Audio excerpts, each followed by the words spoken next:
Bisa dijelaskan kenapa bisa ini jalanan ditutup? Menuntut ganti rugi. Ya, ini sama dengan hutan ya. Hutan pemerintah Kota Makassar yang sudah berlangsung lebih 30 tahun yang lalu sampai sekarang tidak dibayar.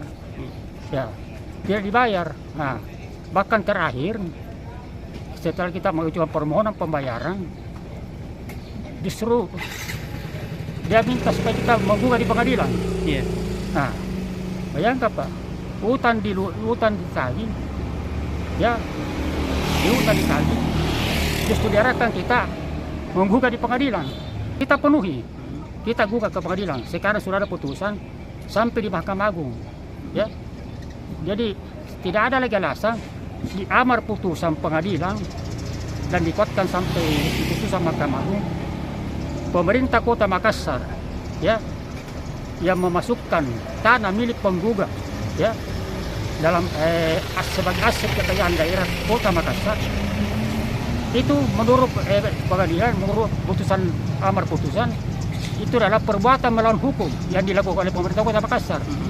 Oleh karena itu, pemerintah Kota Makassar, wali Kota Makassar wajib memenuhi, mentaati isi putusan dengan melakukan pembayaran ganti rugi kepada para penggugat.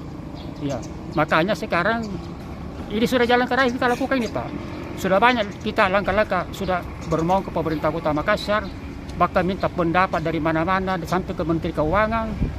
Iya, jadi semua mengatakan, iya sudah itu kan sudah ada putusan. Apalagi dipersoalkan.